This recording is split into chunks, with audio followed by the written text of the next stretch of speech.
Kaya purihin po ang Panginoon. Sabi nga ng kanyang salita, Exodus 23:25, if you worship me, I will bless your food and your water, and I will take away sickness in the midst of thee. And when we call in the name of the Lord Jesus Christ, the works of the enemies flees. Amen? Umaalis sa ating kalagitnaan lahat ng gawa ng kaaway. Kaya mga anak ng Diyos, nawa po, sa bawat araw ay maunawaan natin na nais ng Diyos na naipagdiriwang natin ang mga araw na nilikha at ginawa niya sa ating mga buhay. Kagaya po ng ating theme for this month of November, Revival, a call to celebrate the fullness of life.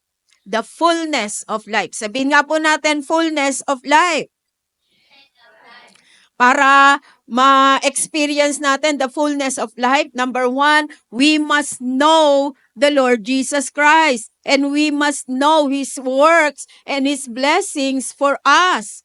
Kaya sa umaga po na ito ay pahintulutan niyo po ako na ibahagi po sa inyo ang isang katuruan na pinamagatang Understanding God's Blessings. Maunawaan natin ang mga laang pagpapala ng Diyos sa ating mga buhay. And this is my prayer today. Lord, ang ipadala mo sa first service ng JIL Santa Maria ay yung mga lalaki at babae na nais mo na marinig ang mensahe na ito. And I believe kayo po iyon. Kayo po iyon. Amen. Sabihin nyo nga po sa inyong mga katabi para sa atin ang mensaheng ito. Praise God. Na maunawaan natin, God is good. Na mabuti ang Diyos sa buhay ng bawat isa na nakakilala sa Kanya. Kasi ano ang pagpapala kung wala si Jesus sa buhay mo? Diba? Marami pong mga mayayamang tao, hindi nila nai-enjoy yung mga bagay na pinagpaguran at pinaghirapan ng bawat isa sa kanila. Marami sa kanila ay kayang-kayang bumili ng mga masasarap na pagkain, pero sad to say, hindi na nila pwedeng kainin. Bawal na. Meron po bang nakakaranas na may mga pagkain po na bawal na sa atin? O hindi man bawal, nag-iingat na tayo ngayon. Tama po ba? Praise the Lord. At ang iba naman po, meron silang mga magagandang bahay. Ang gaganda po ng kanilang mga hinihiga. Biblia, matuto kang makontento sa mga pagpapala na ibinibigay ng Diyos para sa iyo. Huwag kang mainggit sa mga bagay na meron ng iba na ngayon ay wala ka pa. Ito ang isang katotohanan. Kapag hindi ka nainggit sa mga bagay na meron ng iyong kapwa na ngayon ay wala ka pa at nagtiwala ka sa Panginoon, pagdating ng sa iyo, bago pa sa kanila, hey! Hey! Yan lang po ba yung palakpak na para sa Panginoon? Diba napakabuti ng Diyos? Tinuturuan niya tayo to understand God's blessing. Maunawaan natin yung tunay na galing sa Panginoon. Lagi po nating naririnig sa ating spiritual director, Bishop Brother Eddie Villanueva, when God bless you, He adds no trouble to it. Kapag ang Diyos pinagpala ang buhay ng isang nagtitiwala sa Kanya, wala pong kasamang sakit ng ulo. Kung hindi, you will enjoy that blessing. At pag nandyan na yung blessing nasa harap mo, ano na nangyayari sa'yo? Di ba naluluha ka? Kahit ang tagal mong inintay. Pero nung dumating na sa'yo, parang yung 5 taon o 10 taon na pag-iintay, parang isang araw lang. Kahapon po, dahil nag-aaral po ako na ituturo today, syempre nagbabrowse po ako. Pag-open ko po ng aking cellphone, ang bumungad po sa akin ay yung message ni Julius Mondehar. Alam ko galing yung kay Sarah, kung kilala niyo po, si Sister Merlinda, di ba? Kilala niyo po ba si Sister Merlinda? Amen. Di ba? Isa sa manggagawa po natin dito. Naiyak ako nung nakita ko po yung pinost. Kasi sabi ni Sarah, Mami, I feel it. Naramdaman ko bakit ang tagal hinintay yon ni Sister Merlinda. Hinintay niya yon mula doon sa kanyang asawa, hindi nangyari. Pero ang anak niya ang nagbigay ng katuparan para sa kanya. Why? When the time is right, the Lord will make it. Woo! Kaya hintayin mo yung panahon mo. Hintayin mo yung oras na para sa'yo at hindi mo pagsisisihan. Sasabihin mo, just in time, Lord. Kaya naniniwala ako nung nakita niya yung kanyang mga anak, hindi na siya makapagsalita, naiyak na lang siya at nagpapasalamat sa Panginoon. Ramdam ko po yung nararamdaman niya nung mga panahon na yon. Understanding God's blessing for you. Huwag kang maiinggit kung anong meron ng iba, maghintay ka. Pagdating ng para sa'yo, mabibigla sila. At masasabi nila, wow! Wow! Amen? Wow! Ngayon pa lang mag-wow na kayo sa Lord. Wow! Sabihin niyo po, Lord, today, I expect great things from you. Once again, say it to God.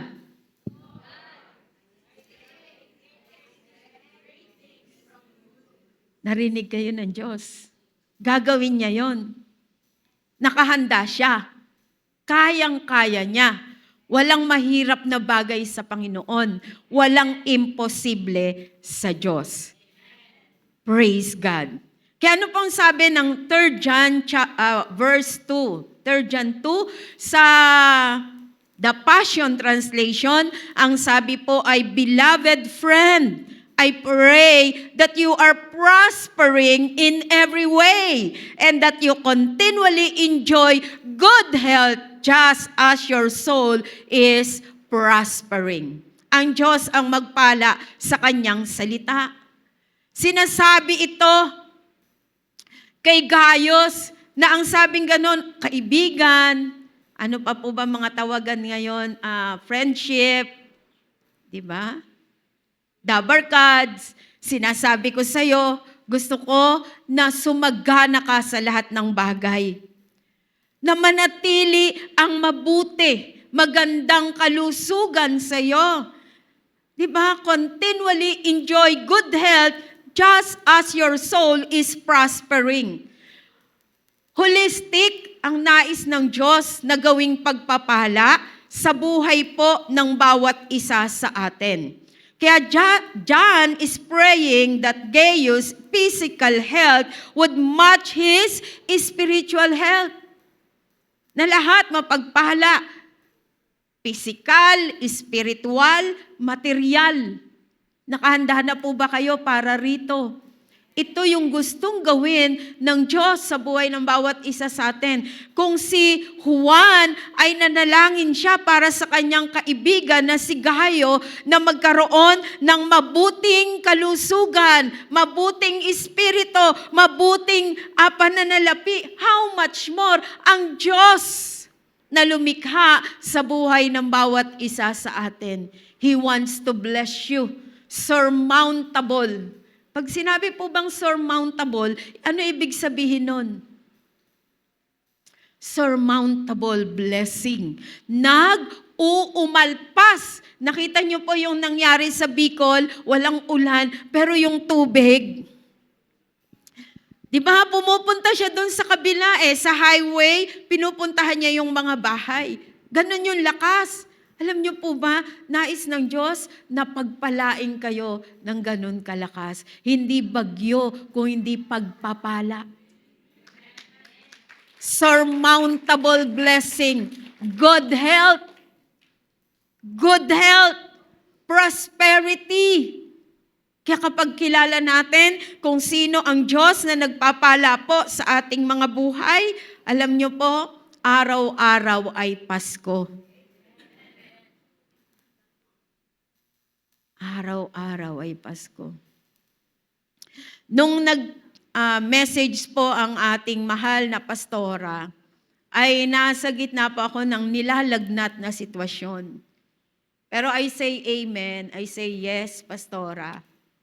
And I praying, sabi ko, Lord, kung kalooban niyo po na makatayo ako sa JIL Santa Maria First Service, tanggalin niyo po itong lahat ng nararamdaman ko because you are my healer, you are my great physician.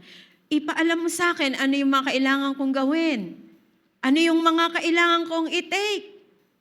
And praise the Lord, nakatayo po ako sa inyong harapan. Why? We have a way maker, our healer, the great physician. Amen? Siya yun eh. Siya po yun. Kaya kung merong sakit at karamdaman and you know your God, you can stand in front of Satan quoting the promises of God for you that Satan, you are a defeated foe. Jesus is Lord over my body, my soul, and my spirit, and you have no right at all. Amen.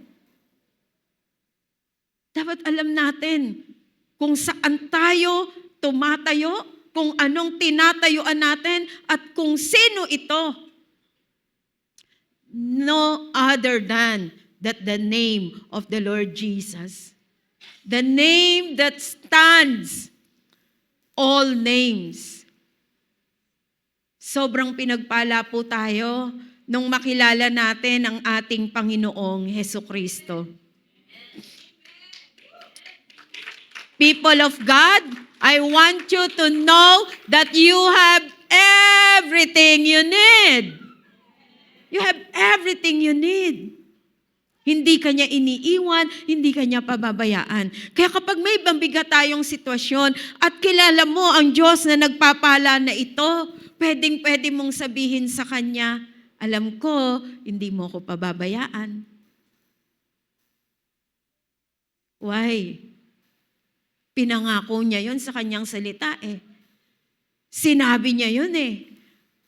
Ang sino mang nagtitiwala sa Kanya at sa Kanyang salita, kailanman ay hindi mabibigo. Hindi mabibigo ang mga tao na nagtitiwala sa ating Panginoon. Kaya the desire that God has expressed to bless His people is one of the foundational pillars of the Christian faith. God's desire is expressed in our lives every day. Alam niyo po, ang aking sobrang laking ipinagpapasalamat sa Diyos at itinuturing kong kayamanan, bawat araw ibinabangon ako ng Diyos para sa Kanya. Kaya alam niyo, hindi lang po tayo Kristiyano eh. Kailangan devoted Christian. You are devoted to God na kahit may bagyo at anuman ang kondisyon, because you are devoted to Him. Your heart is sold for Him. Pupunta't pupunta ka para sambahin siya sa espiritu at katotohanan. Praise God! May mga lalaki at babae na natagpuan ng Panginoon sa lugar na ito na hindi nagpatalo sa katamaran. Hindi nagpatalo sa antok o puyat. Hindi nagpatalo sa sinasabi ng kasama, wag na tayong umaten ngayon, may masamang pagbabanta ang panahon. Nakalimutan yatang si Jesus ang Panginoon ng panahon. Na sa bawat kapanahunan, Diyos siya sa atin.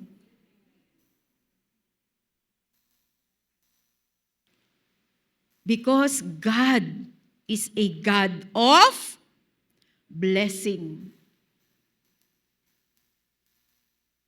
He wants to bless you every second of your life.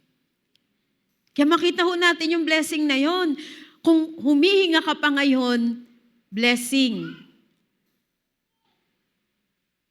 Blessing. Kasama mo pa yung iyong mahal sa buhay, blessing yan. Amen. Amen. Meron po ba na mag-asawa dito na magkasama ngayon? Hawakan nyo nga yung kamay ng inyong asawa at sabihin ninyo, nagpapasalamat ako sa Panginoon, kasama pa kita hanggang ngayon. Magpapatuloy tayo. Amen? Magpapatuloy kayong pagpapalain ng Diyos, pati ang inyong pamilya. May magkapatid po ba dito? Magkasama kayo. Nasasamba sa Panginoon habang kayo nabubuhay at makikita nyo ang kadakilaan ng Diyos sa inyo. Pwede ho ba na you grab a sister or a brother at sabihin nyo po sa kanila ang mga salitang ito? Nakahanda na po ba kayo? Nakahanda na. Sabihin nyo po, nakahanda na ang katuparan ng iyong pangarap galing sa Diyos. Can I hear an amen? Amen. He is a God of blessing. Ano mang i-release mo sa kapatid mo, gagawin ng Diyos sa buhay niya. At pag nakita mo na pinagpapala siya, huwag kang maiinggit. Ipinanalangin mo yon, sinagot ng Panginoon. Amen. Nakakalungkot minsan, di ba, nagpe-pray ka, nakita mo pinagpala. Sabi mo, maging kagalakan natin na kapag lahat tayo sa lugar na ito, pinagpapala na ng Diyos. Ni katiting na inggit, huwag tayong maglalagay sa puso natin. Amen po ba? Praise the Lord. Kaya tingnan po natin two characteristic of God's blessings. First, there is no sorrow. Yan po ang isa sa katangian ng pagpapala na galing sa Panginoon. No sorrow, walang kalungkutan. Pinagpala ka na, malulungkot ka pa. Walang pagrereklamo. Tama para sa iyo yung mga pagpapala na natatanggap mo sa panahon na ito. Kasi baka pag sobrang laki agad ng pagpapala na natanggap mo, makalimutan mo ang Diyos at malayo ka sa Kanya. Kaya sa lahat po ng pinapahintulutan ng Diyos sa buhay ng bawat isa sa atin, hindi po siya nagkakamali. He knows what is best for us. No sorrow, no grief, painful toil or trouble mixed with God's blessings. Ano pong sabi ng Proverbs 10:22? True enrichment comes from the blessing of the Lord, with rest and contentment in knowing that it all comes from Him. Kasi hindi ka naman bibigyan ng Diyos ng bulok. Hindi ka bibigyan ng Diyos ng basta-basta. Bakit? Sabi niya yon sa kanyang salita, every good, diba hindi lang nga huminto dun sa good, and perfect gifts is from above. Lahat ng mabubuti at ganap na mga bagay, galing yan sa Panginoon at nais ng Diyos padaluyin sa buhay mo. To be enjoyed with no fear of side effects, calories, or cholesterol. Hey, pag pinanalangin mo na, magkaroon ka ng pananampalataya na nilinis na yun ng Diyos. Pero with wisdom. Nandun pa rin yung pag-iingat. Amen. Pwede ka namang kumain, pero wag yung sorry sa term. Lamon. Diba? Pwede kang kumain. Tama po ba, Sister Ena? Andyan po yung ating napakagandang nutritionist. Di po ba? Kailangan meron ding pagpipigil sa sarili. Alam mo kung kailan ka hihinto. Alam mo kung dapat o hindi na dapat. Para hindi ka magkaproblema sa mga susunod na panahon. Nagkausap po kami ni Doktora, sabi niya sa akin, kamusta na po kayo? Sabi ko, eto po, nagpapakabait. Tapos sabi ko, kinakain ko po ngayon red rice, black rice. Sabi niya, Sabi niya, ako hindi ko yata kaya na kumain ng ganon. Pero sabi ko, Doktora, masarap, para kang kumakain ng pinipig. Ewan ko lang po sa iba. Yun po kasi yung rice ko ngayon. Bakit? Ba't ko yun ginagawa? Kasi alam ko, yung gusto na ipagawa ng Lord at ipatake sa akin. Para sa ikabubuti ko yun. Tumitikim po ako, nakakatikim lang ako ng karne. Hindi ko po sinabing gayahin nyo, bilang patotoo lang po. Tumitingin po ako ng karne kapag may handaan. Pero kung minudo yon, 2 lang. 2 karne, 10 yung carrots at saka patatas. Ganun po. Why? I want to enjoy the blessing of life that comes from the Lord. Kasi alam ko, marami pang mga dakilang bagay na ipapakita ng Diyos sa aking buhay. Kaya sabi pong ganon, mag-ingat ka at iingatan ka. Pero pag nagpabaya ka, problema mo yan. Pero God bless us and He adds no trouble to it. Kaya nga binibigyan niya tayo ng espiritu ng kaalaman, ng kaunawaan, ng karunungan para magamit yon sa ikabubuti natin. Physically, spiritually, financially. Amen? Diba, pag pinagpala ka ng Panginoon tapos bulagsak ka, kahit siguro milyon-milyon yung pagpapala, darating yung panahon, nasasakit ang ulo mo. Why? Hindi ka naging good stewards. Naunawaan po ba natin?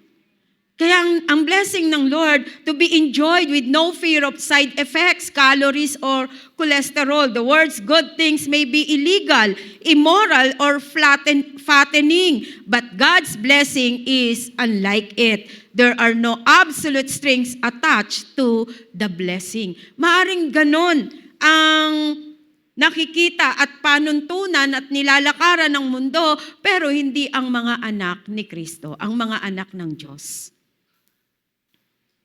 Kaya pangalawa po, ng katangian ng pagpapala ng Diyos sa ating mga buhay, it is the presence of God which attracts the blessing. Sabihin nga po nating lahat, it is the presence of God which attracts the blessing. Kaya yun ang kailangan nating i-pursue. Yun ang kailangan nating habulin na habulin. The presence of the Lord. Huwag kang papayag na may araw sa buhay mo na hindi mo nararanasan ang presensya ng Diyos dahil napakahalaga ng pagsama ng presensya ng Diyos sa buhay ng bawat isa sa atin. Without the presence of God each day, boring, drying. Boring.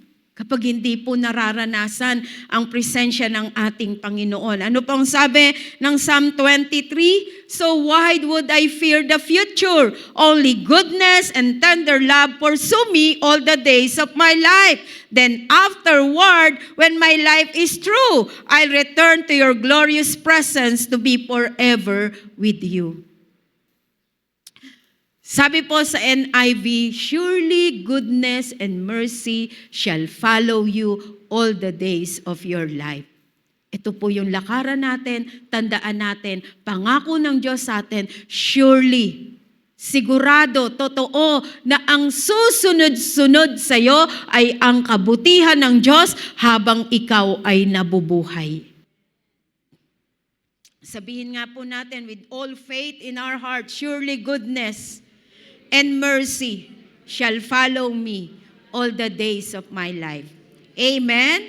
Kaya what attracts God's blessings? The presence of God in our lives. Alam ng demonyo kung nasa atin ang presensya ng Diyos o wala ang presensya ng ating Panginoon. It is the source of all blessings. The presence of God is source of all blessings. Sa Hezekiah, makikita po natin niyan sa 2 Kings 18:7. The Lord was with him. He prospered wherever he went. Dahil sinasamahan si Hezekiah ng Diyos, kahit saan siya pumunta, sumusunod ang pagpapala ng Diyos sa kanya. Ang pabor ng Panginoon, laging sinasalubong siya. Because of the presence of God. Joseph in Genesis 39:3, when his master saw that the Lord was with him and that the Lord gave him success in everything he did. Nakita nung master na si Jose talaga sinasamahan ng Diyos. Even sa buhay po ni David and Joshua. Kaya be where God is. Be where God is. Nasaan po ba ang presensya ng Diyos? Nasa salita ng Diyos. When you spend time with God, in your quiet time, in your devotion, handun ang presensya ng Diyos, nangungusap, nagpapalakas, nagbibigay ng babala, gumagabay sa ating mga buhay sa bawat araw. Kaya be where God is and there will your blessing be. Kung nasaan ang presensya ng Diyos, nandun ang pagpapala. Amen. Kaya minsan, may mga tao o may mga lugar o bagay na pinapupuntahan sa atin ang Panginoon. Kaya alam minsan ay sinasabi natin, talaga ba Lord, pupunta ba ako doon? Anong gagawin ko doon, Lord? Pero alam niyo po, pagka sumunod kayo, may nakaabang na pagpapala ang Diyos sa lugar na yon para sa iyo. Be where God is, in the presence of God.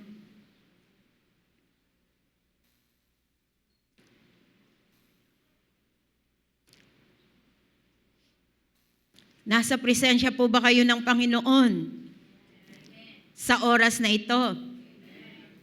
Nararamdaman niyo po bang nangungusap siya sa inyo? Amen. Kapag pinagpala na po tayo ng Diyos, gaano man kalaki at gaano man na ikaw ay namangha, remember the Lord your God. It is He who gives you the ability to produce wealth. Remember Him. Anumang tagumpay na ibinibigay niya sa iyo, give Him the glory. Agad-agad ibigay mo sa Kanya ang kaluwalhatian, ang pagpapasalamat at ang pagpupuri. Kaya tignan po natin ang ilang mga bagay na dapat ito yung attitude natin kapag tayo pinagpapala na ng Diyos. Number 1, be prompted to always glorify God with your blessings. Lord, sa'yo nang galing to. Thank you, Lord. Begin to testify about His goodness sa mga tao po na laging nagpapasalamat sa Panginoon, sa kabutihan ng Diyos. Yung pagbalik, napakabilis. Yung pagbalik, napakabilis. Alam niyo po, as testimony nung Sunday, di po ba, meron tayo ditong offering, tithes and offering time. Meron na po akong nakalagay talaga na yun yung ibibigay ko sa offering. Pero ang Lord nangusap. Sabi ng Lord, you give your best. I know when I give my best, it will hurt me. Masasaktan ako. Kailangan ko yun Pero sabi ko, Lord, yes. Dahil mahal kita, handa akong masaktan. Kaya binigay ko po yung offering na nais ng Lord. Alam niyo po ba, hindi pa ako nakakalabas nung exit. Ibinalik na ng Diyos 100-fold return. Sabi ko, Lord, kung hindi kaya kita sinunod, may mag-aabot kaya nun sa akin?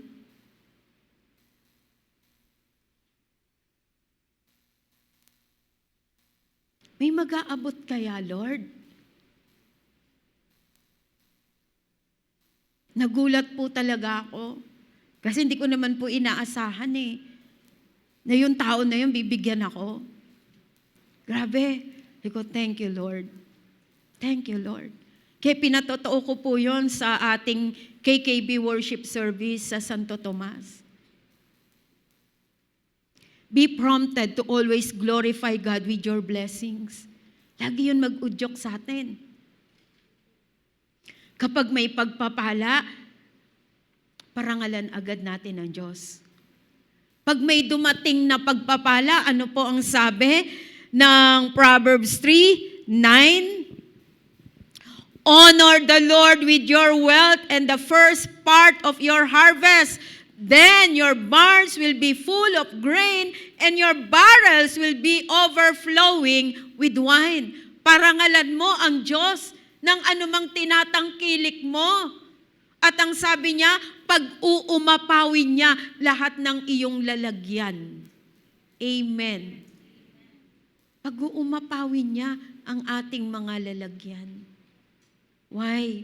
Tapat po ang Diyos. Hindi natin mahihigitan ng Panginoon, pero lagi pong glorify God. Sabihin nga po nating lahat, in everything that I'm going to receive, I will glorify you, Lord. Amen po ba kayo dyan? Amen. Kasi may matatanggap po kayo galing sa Panginoon. Pero tandaan niyo yung sinabi niyo, you will glorify Him. Meron po bang makapagtataas ng kamay? Yes, Lord, I will glorify you.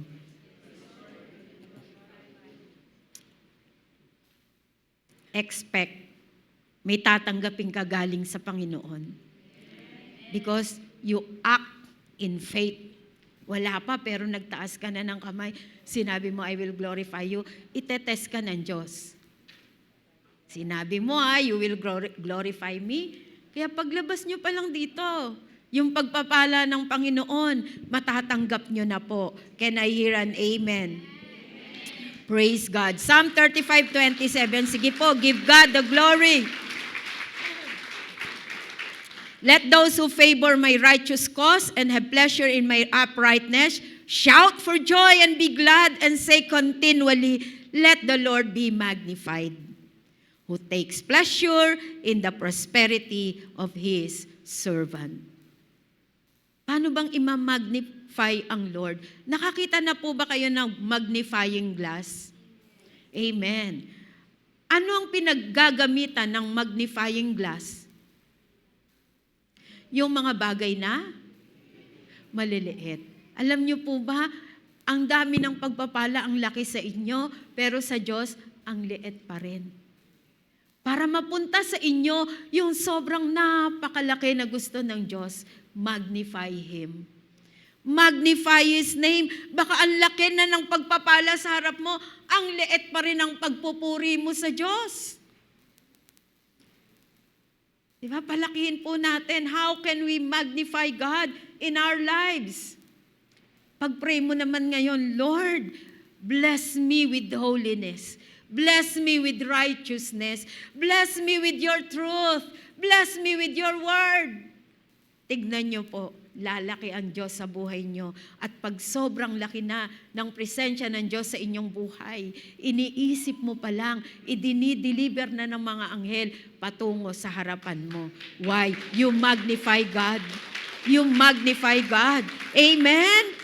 He take pleasure in the prosperity of His servants. Kaya gusto ng Diyos. Nais niya na makita ang buhay mo na nananagana sa lahat ng bagay. Kaya number 2, attitude towards God's blessing, be good stewards of His blessing. Be a good stewards of His blessing. Matagpuan po tayo na mabuting katiwala ng mga pagpapala ng Diyos.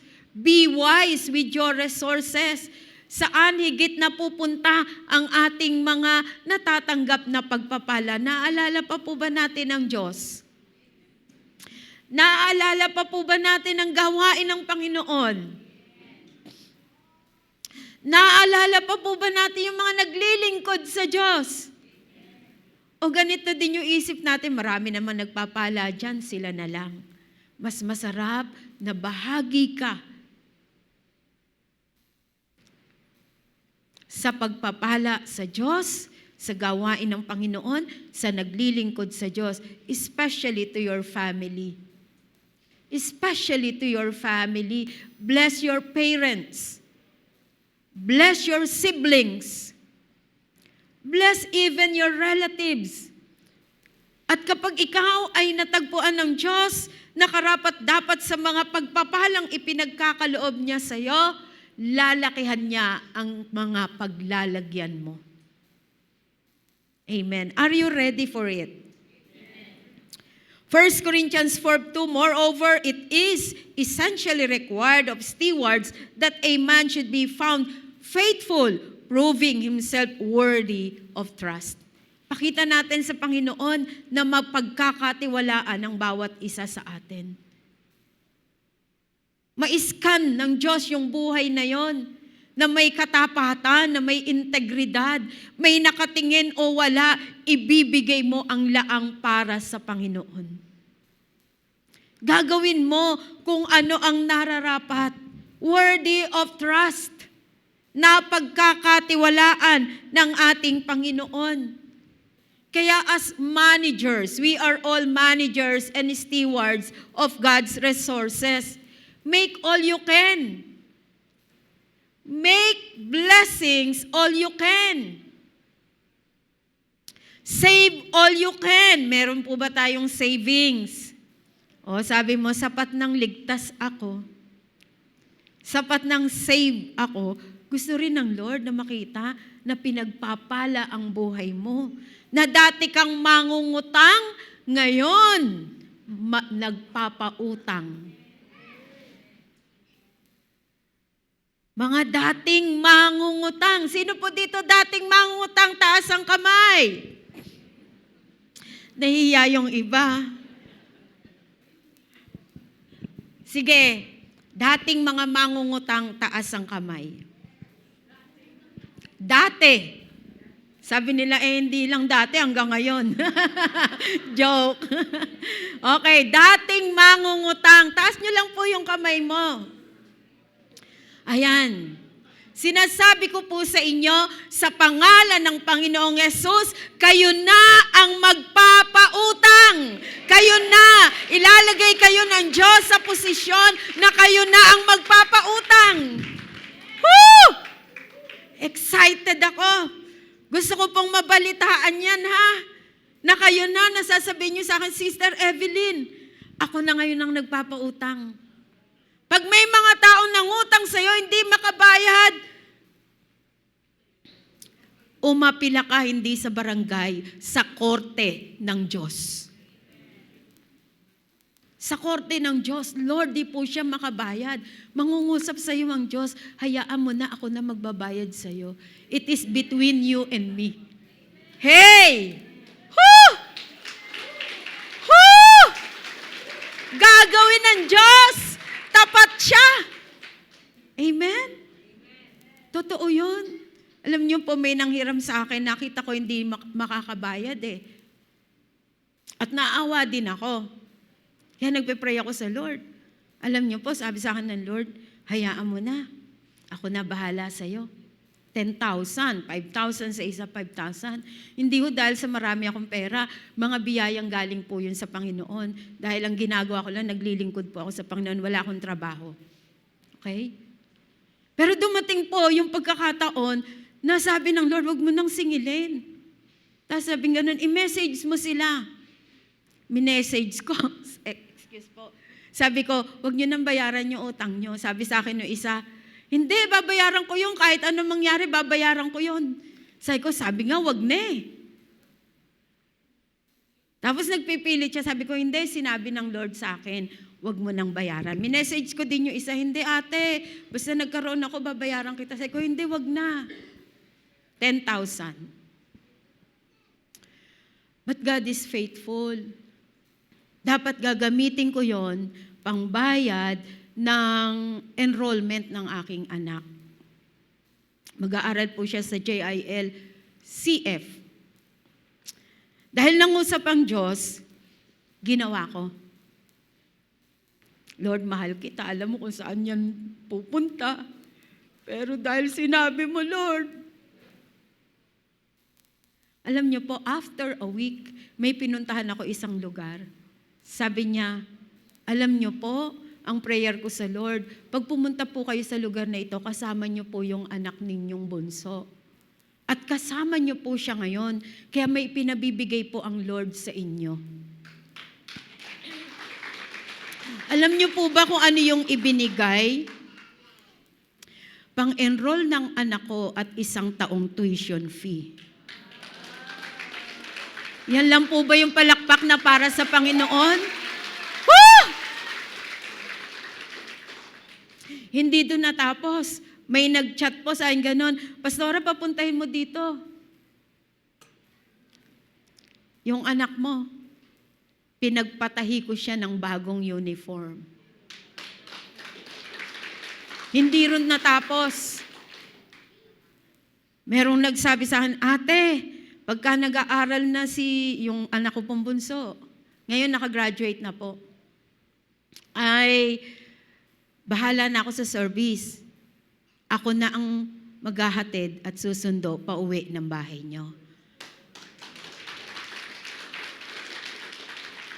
Hindi lang yan ang palakpak na para sa napakalaki at napakabuting Diyos. Kaya ang dami ko pong monumento ng pananampalataya sa Diyos. Kung sila, nagkakamal sila ng mga trophy, ako hindi. Monumento ng pananampalataya sa Panginoon. Kasi totoo, naranasan, pinatunayan. Ganon kabuti ang Diyos. Ganon magpala ang Panginoon. Yung panahon na akala ko mamamatay na ako, pero hanggang ngayon nakatayo pa rin sa inyo, pinagpapasalamat ko to sa Lord. Great blessing from the Lord. Araw-araw, buhay pa rin ako. Malakas pa rin. Kaya ano po yung sumunod na last dyan sa slide? Dyan po ba? Wala? Wala pong slide? Okay. Ano po yung nakalagay? Una, make all you can, save all you can. Mas malakas. Sabi ni John Wesley, give all you can.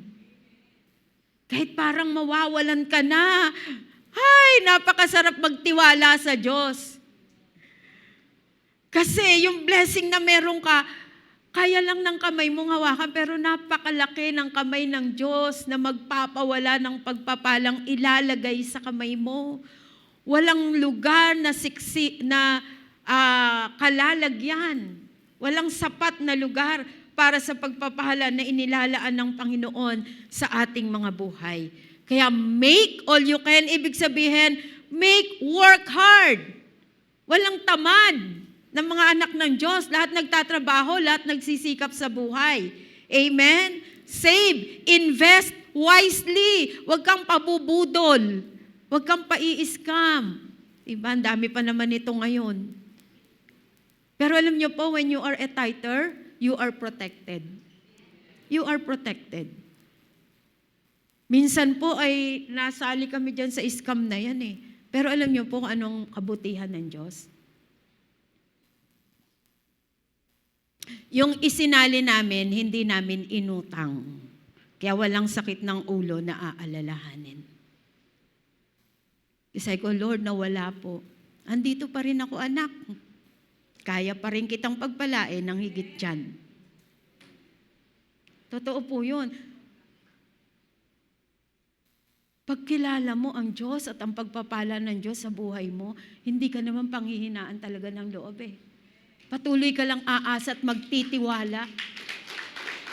Na lagi mong sasabihin, in the end, na nawawalan ka na ng pag-asa, Lord, I don't know what to do, but my eyes are on you. I don't know what to do. Di ba meron tayong mga panahong ganyan sa buhay natin? Di natin alam kung anong gagawin. Saan tayo kukuha? Pero kapag ang mata mo nakatuon sa Panginoon, ang pananampalataya at pagtitiwala mo'y nasa Kanya, sasabihin niya, anak, mayaman pa rin ang tatay mo sa langit. Mayaman pa rin ang tatay mo sa langit. Amen? Praise God. Invest wisely. Give, be willing to sow. Lagi po tayo nakahanda magtanim, lalo na para sa gawain ng Lord. Ako hindi ko tiyak lagi kung ano mangyayari bukas, kung paano. Pero ito po yung ginawa ko. Pag meron ako, at meron akong commitment o kaya pledge, inaanuhan ko na agad yon. Di po ba meron tayong commitment by December na darating ay yung ating cornerstone? Tama po ba? Nag-commit po ako doon 1 year. Kahit wala akong hawak na ganong amount, ikinumit ko. At sabi ko, Lord, ayoko po nang aabot pa yung December na hindi ko pa natatapos itong pledge ko sa cornerstone. Pwede po ba na bago mag-November, maibigay ko na po, tapat ang Diyos. Natapos ko na at naibigay ko na. Bakit? Diyos siya. Humingi ka at ikaw ay bibigyan. Kumatok ka at ang pintuan na ibubukas para sa'yo. Hanapin mo ang mga pagpapala at matatagpuan mo sa Kanya. Hindi siya kailanman nagkukulang. He is more than enough God. He is all-sufficient God. And He is your God. Tama po ba ako? He is your God. Kaya trabaho lang tayo.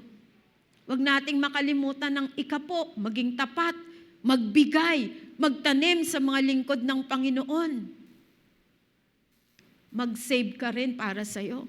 Kaya sabi ko, yung mga anak natin, malalaki na, may mga trabaho na. Ang sarap po pala talaga ng may anak. Ang sarap ng may anak. Kasi ngayon mga nagtatrabaho na, sabihin sa amin, tara po, kain po tayo. Magyayaya, punta po tayo doon. Nakakatuwa, akala ko ako magbabayad, sanay kasi ako lagi Di ba ganun tayo? Pagka yung mga anak natin medyo papalaki, ikaw lagi magbabayad. Pero ngayon po, payback time po ba tawag doon? Pag may gusto ka, sige na, ako na magbabayad. Ay, gusto mo bang kumain dyan? Ay, sige, taya ako. Amen? When God bless us, He adds no trouble to it. Kaya gusto ko pong sabihin sa inyo, yung mga anak na meron kayo, pagpapalat kayamanang galing sa Panginoon yan. Maaring habang lumalaki, ang tigas ng ulo mo, ikaw ba talaga ang anak na ibinigay ng Diyos sa akin? Hindi po nagkamali ang Diyos siya. Darating din yung panahon. 3 important principles. Work creates wealth. Kaya magtrabaho ka lang. Sabi ng Panginoon, He adds success to it. Yung effort natin, ika-crown ng Panginoon good success. Life is all about investments. Kaya dapat sa tama tayo nag-i-invest. Sa kaharian ng ating Panginoon. And living is giving. Living is giving. Hindi po pwede na lahat ang iintindi mo lang sarili mo, mas masarap pa rin ang nagbibigay.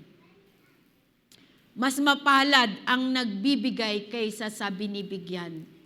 Alipin ng nagbibigay ang kanyang mga binibigyan. Sabi po yan ng Biblia. Kaya it is more blessed to give than to receive. Kung ano yung nasa kamay mo, pinawalan mo. Kung ano nasa kamay ng Diyos, pawawalan niya sa buhay mo.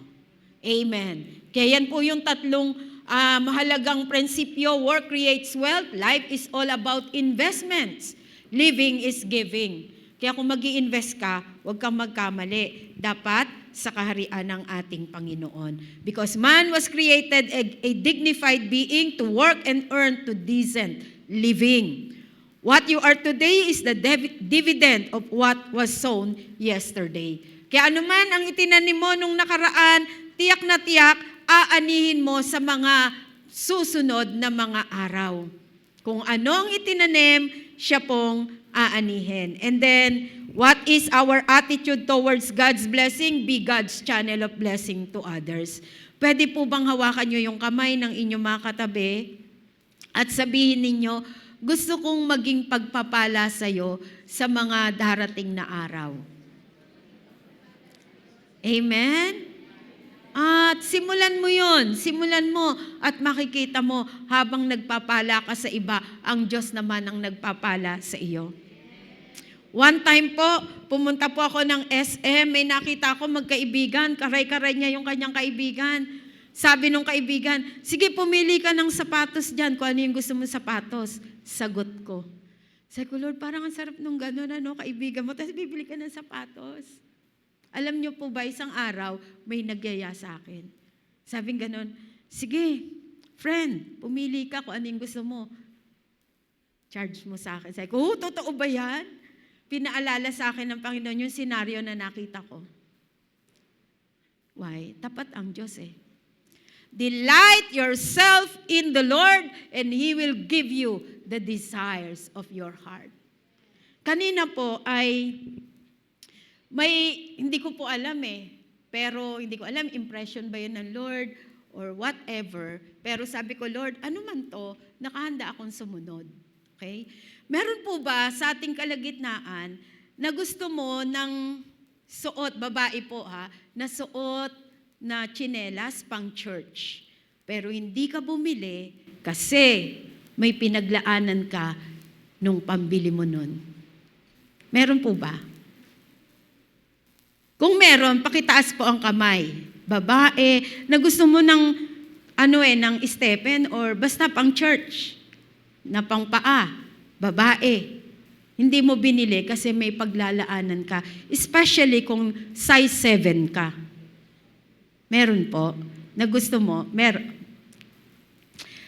Kasi kanina po, nagbibihis ako. Pinaalala sa akin ng Lord, binili ko po yun hindi ko pa po yun nasusuot. Sabi niya, dalin mo. Kaya lang hindi ko po na kuha sa sasakyan. Pero pag sinundo po ako, ibibigay ko. Doon sa tao na yon, na inimpress ng Lord, gusto niyang bumili, pero hindi siya nakabili kasi may pinaglaanan siya noon. At babae siya, size 7 ang paa niya. Pwedeng tumayo.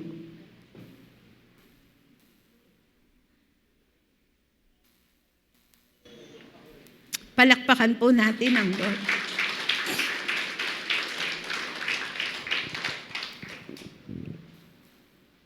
Sabi ko sa Lord, nakalimutan ko nung bitbitin ano ba, itutuloy ko ba? Tatanong sa Lord, nagtatanong isip ko. And God is good. It's Him na gusto pong pagpalaing kayo. Binili ko yung sapatos, pero sabi ko, Lord, ba't hindi ko ito maisuot-suot? Dapat susuot ko no anniversary. Pinahubad ng Lord sa akin, suot mo yung luma mo. Tapos kanina, nung nagbibihis ako, sabi niya, mamaya sa service, magtanong ka. Sabi ko, Lord, babae, dapat size 7. Kasi kung hindi, paano? Pero ang Diyos hindi po nagkakamali. Nandito po siya. Mamaya po ibibigay ko sa inyo yung sapatos. Galing po yun sa Panginoon, talagang para sa inyo. When we bless His kingdom, He will add all good things into our life. A good giver will lack no resources. God Himself will satisfy him with goodness and prosperity. Hindi natutulog ang Diyos. Hindi siya bingi. Hindi siya bulag. Alam niya lahat ng bagay. Alam ng Diyos lahat ng bagay.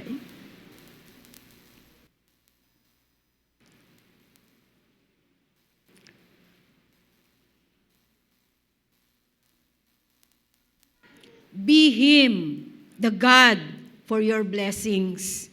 Surmountable, exceeds ideas and the know-how possible for the impossible. He is our God.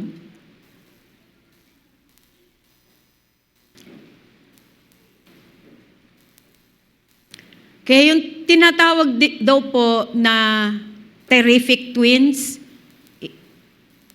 ay ito, faith and obedience. Hindi pwedeng may pananampalataya ka lang pero wala kang pagsunod. Dapat may pananampalataya at pagsunod. Pag may ipinapagawa ang Diyos sa'yo na strange, just do it. Siya yun siya yung nag-uutos. Kasi may gagawin siya na mas dakilang bagay sa buhay mo. Mas may inihahanda siya na dakilang pagpapala higit sa alam mo at gusto mo. Yan ang ating Diyos. Faith is validated or proven by the act of obedience. Anything less than that is no faith at all. Obedience denotes action, not position. It denotes action. Kaya faith and obedience are inseparable. Hindi po pwedeng paghiwalayin. Alam niyo po,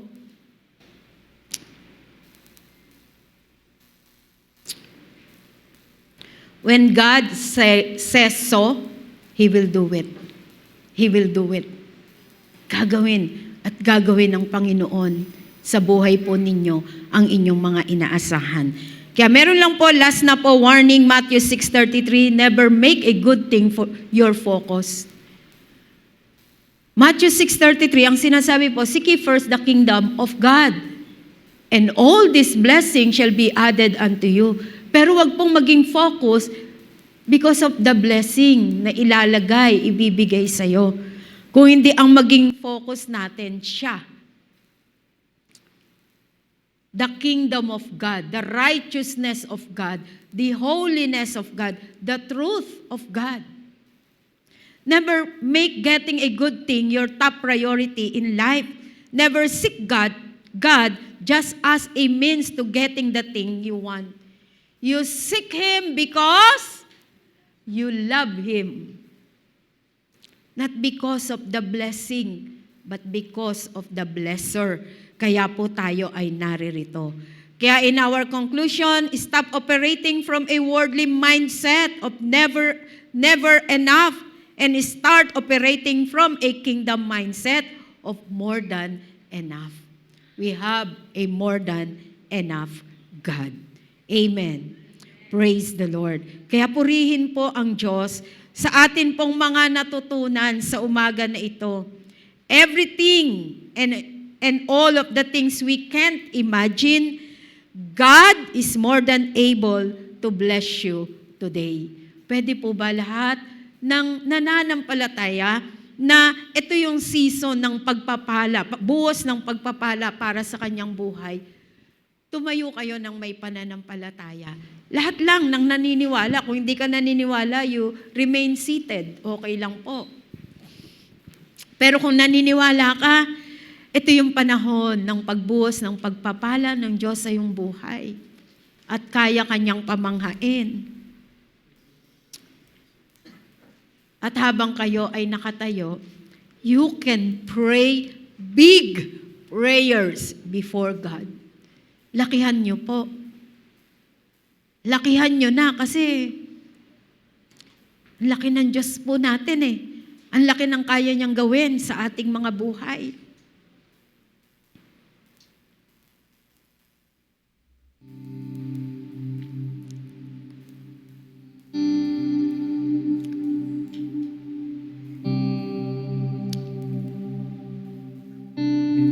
Nakikinig po ang Diyos.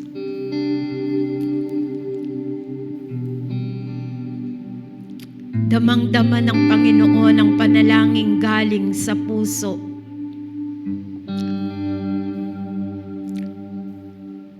Na ang iyong ipinapanalangin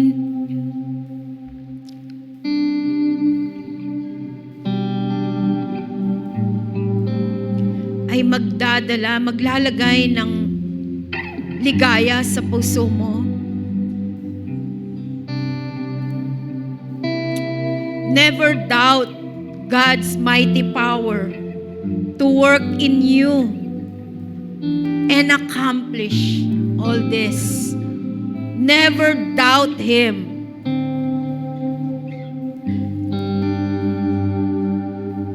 He will and He can achieve infinitely more than your greatest request, your most unbelievable dream, and exceed your wildest imagination. He will outdo them all, for His miraculous power constantly energizes you right now. Pinapalakas ng Diyos ang iyong pananampalataya sa oras na ito para mapaniwalaan mo ang laki ng iyong hinihiling sa Panginoon ay hindi imposible sa Kanya.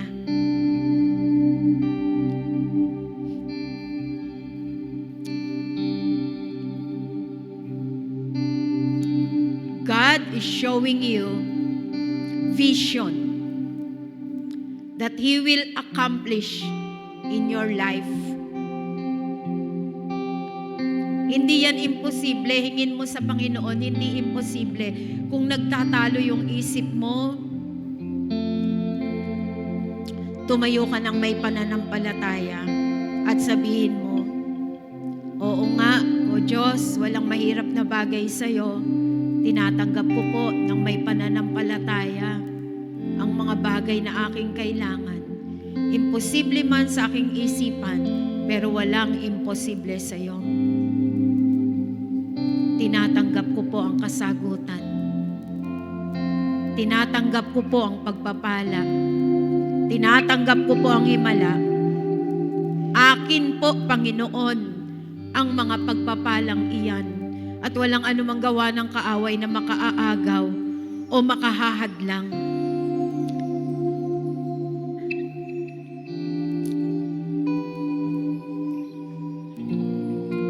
He is your more than enough God, na anuman ang hingin mo, nasa kamay ng Diyos at kaya niyang ibigay sa'yo. Tanggapin mo ng may pananampalataya. According to your faith, so be it. So be it. So be it. In the name of the Lord Jesus Christ, so be it. According to your faith, let it be done unto you. Amen, Lord. We give you praise. We give you praise. We give you praise. Hallelujah. Thank you, Lord. Marin po bang selyuhan nyo ang mga kahilingan na ipinagkakaloob na ng Diyos ang kasagutan sa mga oras na ito sa inyong buhay? Maaring para sa iyong magulang, para sa iyong asawa, para sa iyong anak, para sa iyong trabaho, para sa iyong negosyo, para sa mga pangarap.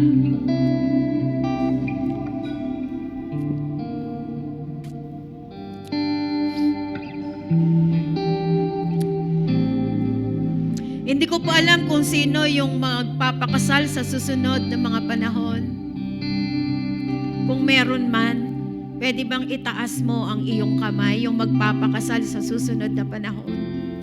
Ipinaghahanda ka ng Diyos ng higit sa iyong inaasahan. You will be surprised sa provision na inihahanda ng Diyos para sa iyo. Hindi mo mapaniwalaan sa ngayon, pero may ginagawa ang Diyos. Stay connected to God. Humble yourself before Him.